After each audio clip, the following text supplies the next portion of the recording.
భారత సైనిక దళానికి చెందిన ది గ్రెనేడర్స్ 4వ బెటాలియన్కు చెందిన సైనికుడు company quarter master havildar Abdul Hamid.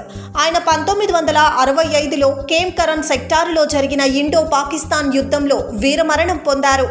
ఆయనకు మరణ అనంతరం భారతదేశ అత్యున్నత మిలిటరీ పురస్కారమైన పరమవీర చక్రను భారత ప్రభుత్వం ఇచ్చింది. దేశం కోసం తన ప్రాణాలను పణంగా పెట్టిన మహాసాహసి ఆయన జీవిత చరిత్ర గురించి ఇప్పుడు తెలుసుకుందాం. హవీల్దార్ అబ్దుల్ హమీద్ ఉత్తరప్రదేశ్లోని గజియాపూర్ జిల్లాకు చెందిన దామోపూర్ గ్రామంలో జూన్ 1, 1933న జన్మించారు. ఆయన తండ్రి మహ్మద్ ఉస్మాన్. మొదట ఇతడు 1954 డిసెంబర్ 27న ది గ్రెనేడియర్స్ ఇన్ఫాంట్రీ సైనిక దళంలో సైనికుడిగా చేరారు. తరువాత ఇతన్ని 4వ బెటాలియన్లోకి మార్చారు. ఆపై చివరిదాకా అక్కడే పనిచేశారు. బ్రిగేడియర్ ఖాన్ డాల్వి నాయకత్వంలో ఇండియా చైనాకు మధ్య జరిగిన యుద్ధంలో పాల్గొన్నారు. కాలినడకన భూటాన్, మిసామరీకి వెళ్ళొచ్చారు. ఇతను గొప్ప షూటర్ కావటం వల్ల 106 పూరింగ్ బెటాలియన్కు పంపించారు.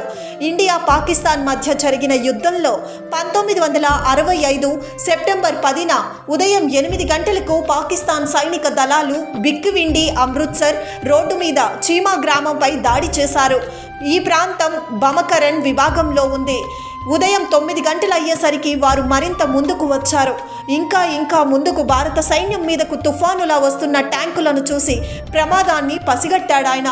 వెంటనే తన తుపాకీతో శివంగిలా తన జీబులోకి దూకి ముందుకెళ్లాడు. అప్పుడు అతను తన దళానికి కమాండర్గా ఉన్నారు. శత్రు సైనికులు బాంబులతో, ట్యాంకులతో అగ్నివర్షం కురిపించసాగారు. ఏమాత్రం బెదరకుండా ఆయన ధైర్యంగా ఎదుర్కొన్నాడు. చూస్తుండగానే తన సాధారణ తుపాకీతో 3 ట్యాంకులను పేల్చివేశాడు. ఇది గమనించిన శత్రు సైనికులు 4వ ట్యాంకును పేల్చబోతుండగా హవీల్దార్ అబ్దుల్ హమీద్ను మిషన్ గన్నుతో కాల్చి చంపారు.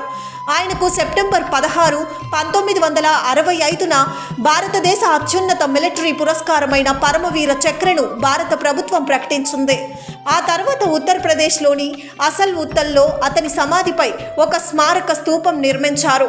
హమీద్ పేరు మీద ఒక పాఠశాల, గ్రంథాలయం, ఆసుపత్రిని నెలకొల్పారు. ఆర్మీ పోస్టల్ సర్వీస్ హమీద్ పేరిట ఒక పోస్టల్ కవర్ను సెప్టెంబర్ 10, 1979న జారీ చేసింది. ₹3 పోస్టల్ స్టాంపును భారత ప్రభుత్వం జనవరి 28, 2000 సంవత్సరాన జారీ చేసింది.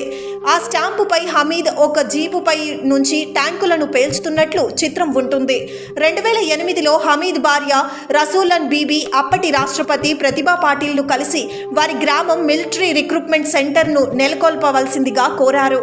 అదేవిధంగా దుల్లాపూర్లోని ఆయన గృహాన్ని స్మారక భవనంగా చేయాలని కూడా కోరారు.